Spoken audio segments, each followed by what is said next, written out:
Rin never called himself a delivery driver. That sounded too clean, too official, like someone who wore crisp uniforms and worked regular hours.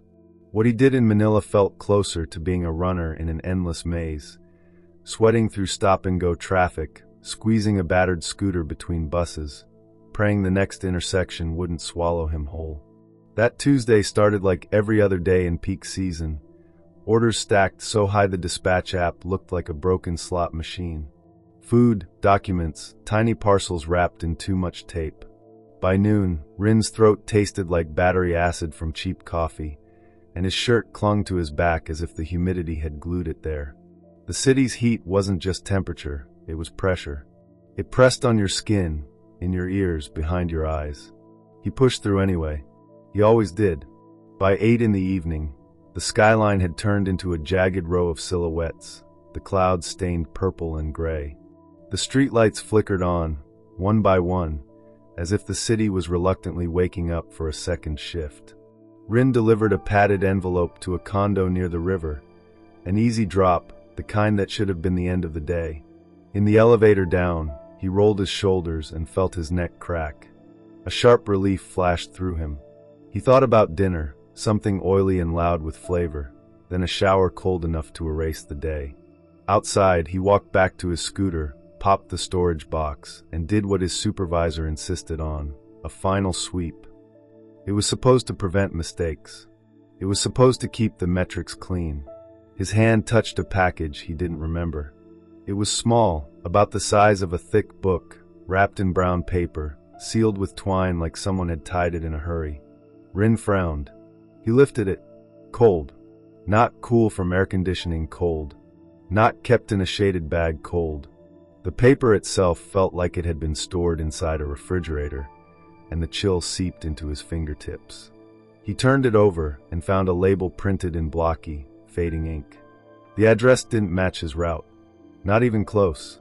It pointed far out, past the last reliable streetlights, into a district people only mentioned when they had to. A fringe zone where the city thinned into empty lots, old drainage canals, and forgotten compounds.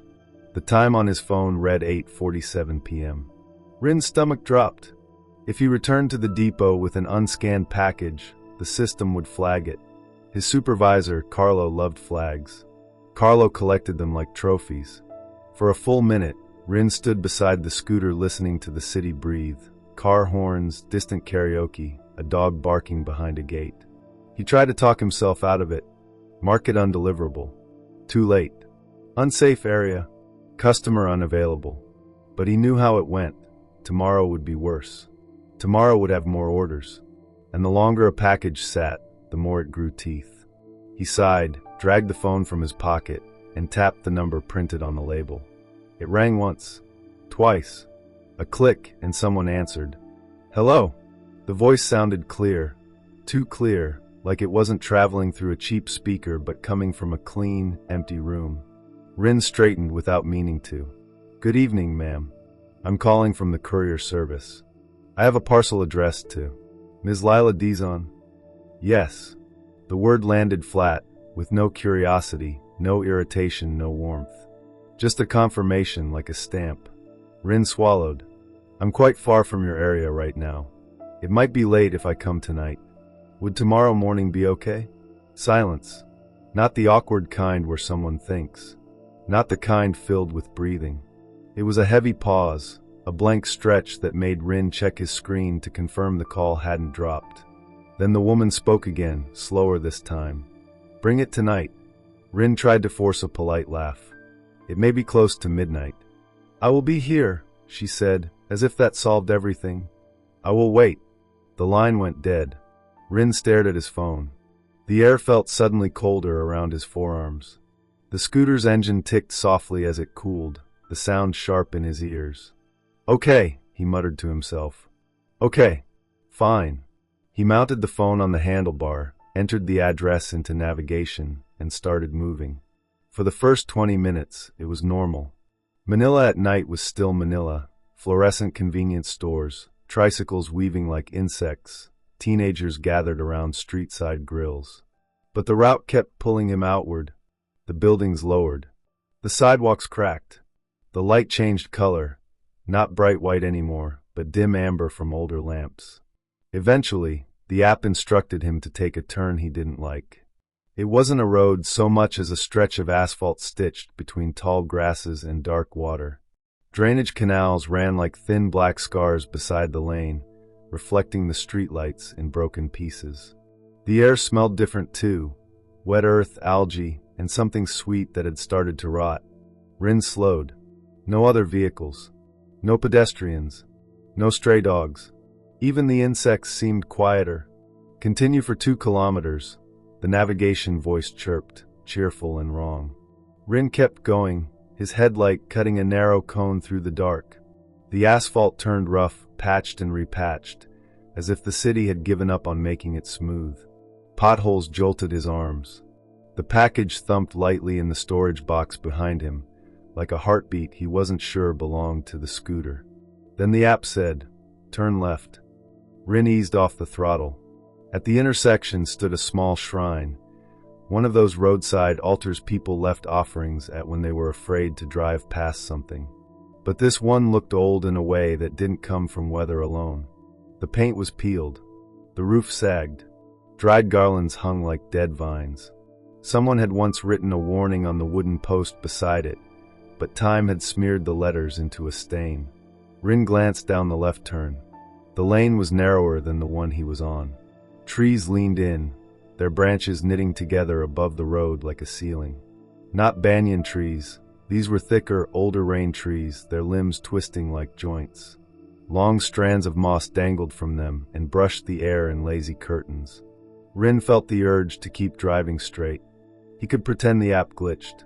He could turn around and blame bad signal. He could do 100 things. Instead, he turned left. The temperature dropped. Not by much, but enough that Rin noticed it immediately, enough to make his sweat feel wrong on his skin. The road became a tunnel. The moss swayed even though there was no wind. As he rode, the branches scraped against each other, making a dry, whispering sound that reminded him of fingernails on paper. He tried not to imagine it was whispering his name.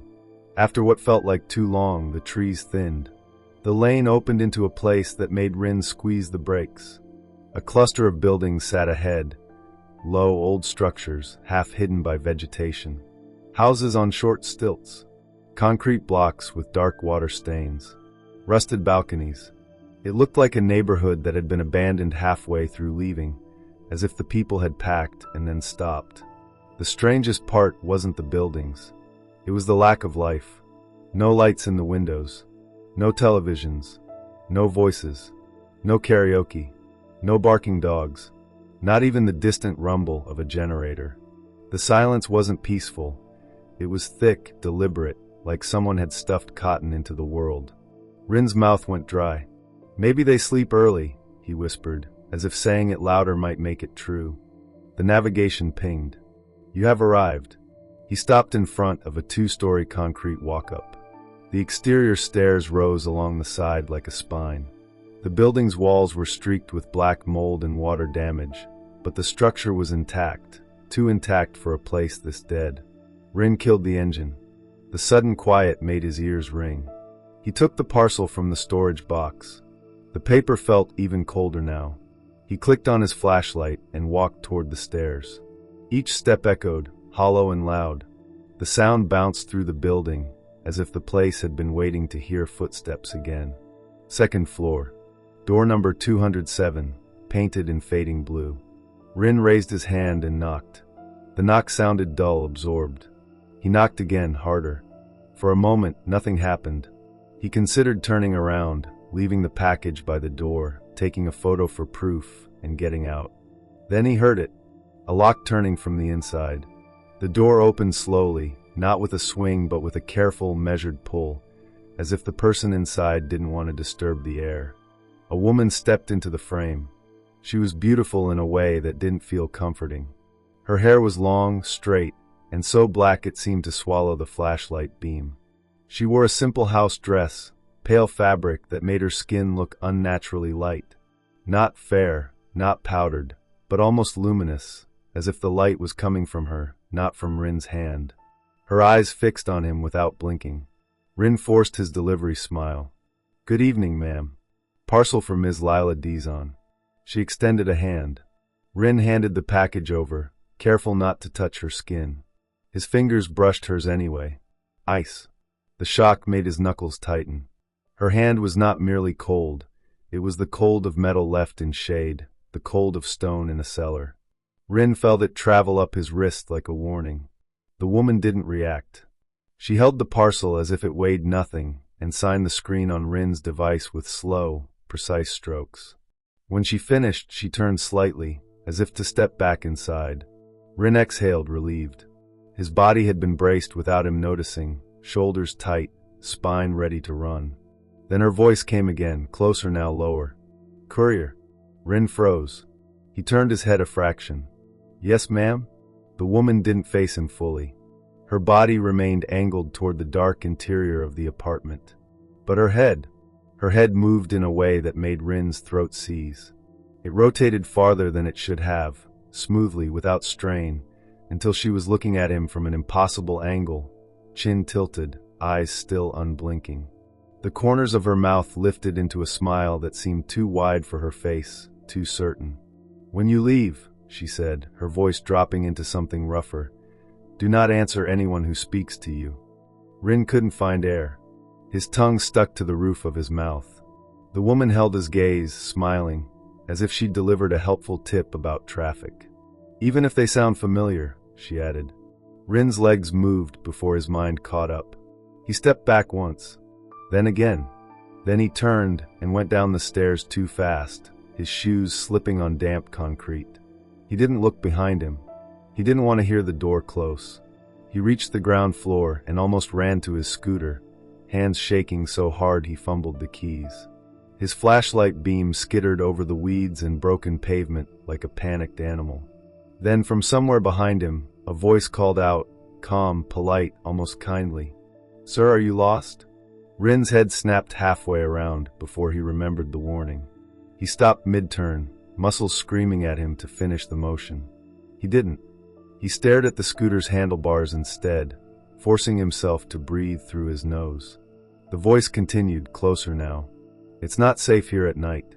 Rin swallowed hard, slid the key into the ignition, and prayed the engine would start on the first try. The engine coughed once before it caught, and the scooter shuddered beneath Rin's thighs like a frightened dog. He kept his gaze pinned to the handlebar, speedometer, cracked phone mount, the thin cone of his headlight, anywhere except behind him. "Sir," the voice called again, calm and practiced. "Are you okay?" Normal words. Normal concern. That was the trap. Rin rolled forward as if he hadn't heard. Gravel rasped under the tires. Gravel? He didn't remember gravel in the courtyard. He remembered damp concrete and weeds pushing through cracks. Now the ground sounded freshly scattered, like someone had poured stones over the old surface while he was upstairs. "Sir," the voice continued, closer now without ever sounding hurried. "You dropped something." Rin's throat tightened. The instinct to answer rose automatically, polite, reflexive, trained by a lifetime of avoiding trouble. He swallowed it down hard. "Do not answer anyone who speaks to you, even if they sound familiar." He slipped the key fully into the ignition notch and twisted. The scooter's headlight brightened with a brittle flare, washing the weeds and stairwell in white. A shape stood at the base of the stairs. Rin did not look long enough to know what it was. He didn't allow his eyes to land there. He just forced the scooter into motion and let momentum carry him away. The lane opened ahead, the tree tunnel waiting, branches knitted overhead, moss hanging in long strips that swayed lazily without wind. The moment Rin entered, the air changed. It wasn't simply cooler. It felt stored, old, like a room no one opened. His navigation stuttered. The blue dot jumped sideways, snapped back, then froze. The app tried to speak, recalculation, then fell silent. No signal. Rin's pulse banged in his ears. Still, he could ride out the way he came in. One lane, one tunnel, in and out. Except the tunnel did not behave like a tunnel. It lengthened.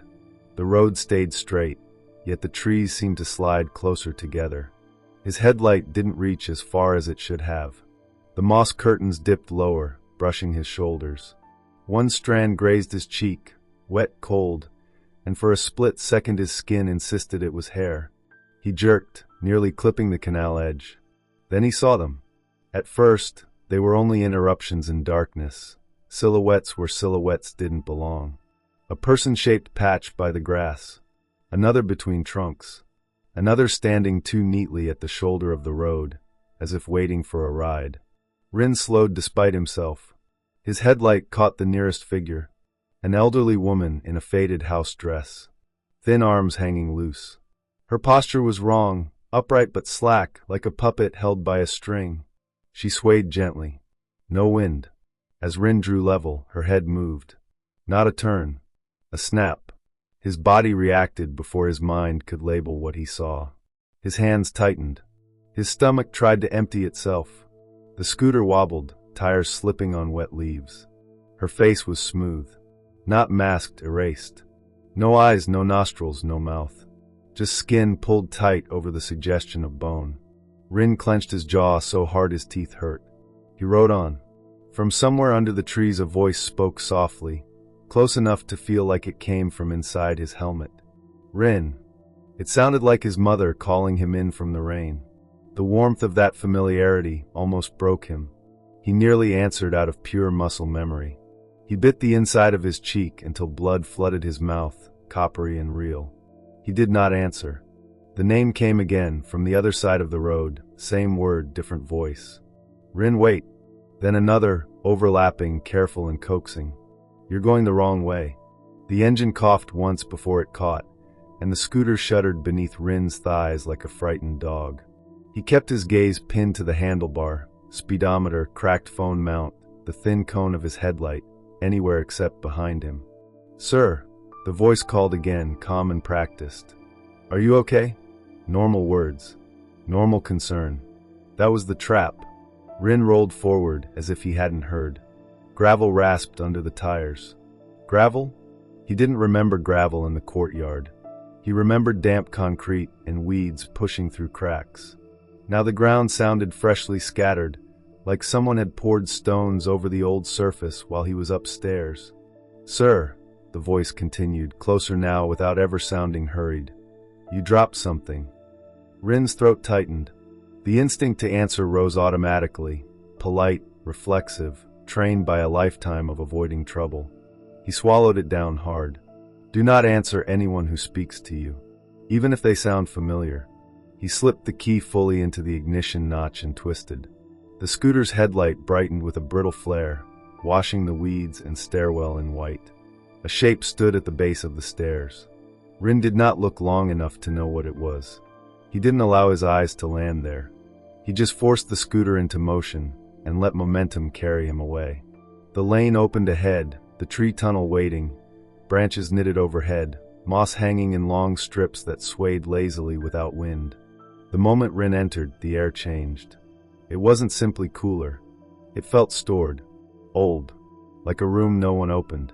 His navigation stuttered. The blue dot jumped sideways, snapped back, then froze. The app tried to speak, recalculation, then fell silent. No signal. Rin's pulse banged in his ears. Still, he could ride out the way he came in. One lane, one tunnel, in and out. Except the tunnel did not behave like a tunnel. It lengthened. The road stayed straight, yet the trees seemed to slide closer together. His headlight didn't reach as far as it should have. The moss curtains dipped lower, brushing his shoulders. One strand grazed his cheek, wet, cold, and for a split second his skin insisted it was hair. He jerked, nearly clipping the canal edge. Then he saw them. At first, they were only interruptions in darkness, silhouettes where silhouettes didn't belong. A person-shaped patch by the grass, another between trunks, another standing too neatly at the shoulder of the road, as if waiting for a ride. Rin slowed despite himself. His headlight caught the nearest figure, an elderly woman in a faded house dress, thin arms hanging loose. Her posture was wrong, upright but slack, like a puppet held by a string. She swayed gently. No wind. As Rin drew level, her head moved. Not a turn. A snap. His body reacted before his mind could label what he saw. His hands tightened. His stomach tried to empty itself. The scooter wobbled, tires slipping on wet leaves. Her face was smooth. Not masked, erased. No eyes, no nostrils, no mouth. Just skin pulled tight over the suggestion of bone. Rin clenched his jaw so hard his teeth hurt. He rode on. From somewhere under the trees a voice spoke softly, close enough to feel like it came from inside his helmet. Rin. It sounded like his mother calling him in from the rain. The warmth of that familiarity almost broke him. He nearly answered out of pure muscle memory. He bit the inside of his cheek until blood flooded his mouth, coppery and real. He did not answer. The name came again from the other side of the road. Same word, different voice. Rin, wait. Then another, overlapping, careful and coaxing. You're going the wrong way. The station lights were too bright, honest light that made Rin sweat and panic look childish. He sat with his helmet in his lap, fingers locked together so hard his joints ached. Santos, the younger officer, paced like a metronome that couldn't find a song. You're saying you delivered inside a restricted area, Santos said. At night, no signal, and you heard voices calling your name. Rin stared at his phone. The completed job still hung there like a hook in flesh. Recipient, Lila Dizon. Timestamp, 2112. Address blank. I followed the route, Rin said. There was a building. Unit 207. The older officer, De La Cruz, held out his hand. Let me see. Rin gave him the phone. De La Cruz scrolled once, then went still, too still. Santos leaned over his shoulder. Sir, it's edited. People fake screenshots. De La Cruz shook his head without looking up. Not this. He returned the phone, then walked to a metal cabinet and pulled out a battered folder with taped corners. It looked unofficial, the kind of thing a station keeps when paperwork can't. He set it on the desk and flipped pages until he found a list of names. Say it again, he told Rin, voice low. Lila Dizon. De La Cruz traced down. Stopped. Rin leaned forward, breath shallow. Lila Dizon waited for supplies. Did not leave.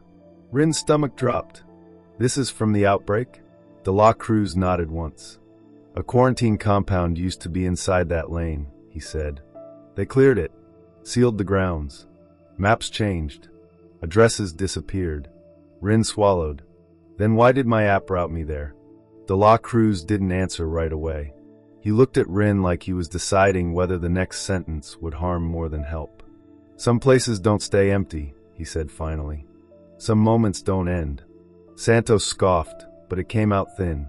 So what, the compound's haunted? That's the official explanation now. De La Cruz ignored him and reached for Rin's phone again.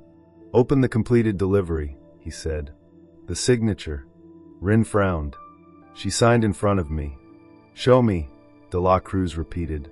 Rin's thumb trembled as he tapped the job details. A signature filled the screen, smooth strokes on the digital pad record, the kind the app saved automatically. Rin looked at it, and something cold threaded through his ribs, because the signature didn't read like a stranger's. It read like his. The strokes were familiar, the lazy curve on the first letter, the impatient slash at the end, the way the line lifted too early, exactly how Rin signed when he was rushing. Rin's mouth went dry. No. De La Cruz's gaze sharpened. You recognize it. That's not possible, Rin whispered. His eyes stayed locked on the signature, as if looking away would make it permanent. I watched her sign. Santos leaned in, confused. Sir, what does it say? Rin swallowed. His voice barely worked. It says, Rin. The room seemed to shrink. The air conditioning hiss turned into a long, strained breath. De La Cruz didn't look surprised. That was the worst part. What do you mean it says Rin? Santos demanded, suddenly uncomfortable in a way anger couldn't cover. De La Cruz spoke quietly, as if loudness might draw attention. Some people who go into that lane report losing minutes, he said, or doing things they don't remember doing, like answering when they swear they stayed silent. Rin shook his head fast. I didn't answer. I didn't. He stopped because the memory flickered. On the stairs, his footsteps echoing. The door opening. The cold hand. The signature screen held out. He remembered the woman signing with slow grace. But did he remember her hand holding the device? Or did he remember the motion because his brain needed a clean sequence? A new memory surfaced, thin as paper, his own finger touching the glass, tracing lines quickly, automatically, because that's what you do to finish a job. Rin's heart hammered. No. De La Cruz closed the folder and spoke like a man sealing a jar. You got out, he said. That matters. Santos rubbed his arms. This is insane. De La Cruz stood. We're going back to the intersection, he said. Not inside. Just the sign. They drove in silence, the patrol car swallowing streetlight after streetlight. Rin kept seeing his own signature in his mind, over and over, like it had replaced his name with a key. At the intersection, De La Cruz parked on the shoulder. He kept the engine running. The side road waited between trees, quiet, dark, pretending. De La Cruz walked to a rusted signpost, lifted vines aside, and shone his flashlight. Restricted grounds, no entry after sunset. Former quarantine compound, access closed. And beneath it, a smaller plank nailed on crookedly. If you hear your name, do not answer. Santos stared at the plank like it might move. Who wrote that? Someone who learned, De La Cruz said. Back in the car, he turned to Rin. Delete the job, he said. Close it. Rin's thumb hovered. He pictured the woman's smile, too wide, too certain, and heard her voice again, clear as a bell in an empty room. Bring it tonight. I will wait. Rin hit delete. The app froze. The loading wheel spun. For a moment the screen darkened as if the phone had died. Then the job disappeared. Rin exhaled, shaking. And immediately his phone lit up. Incoming call, unknown number. No ringtone. No vibration. Just the screen glowing, bright, patient, insistently alive. Santos recoiled. No way. De La Cruz reached across, flipped the phone face down in Rin's palm, and closed Rin's fingers around it like a lock. Do not answer, he said, voice low and absolute. Rin clenched his fist until his knuckles ached.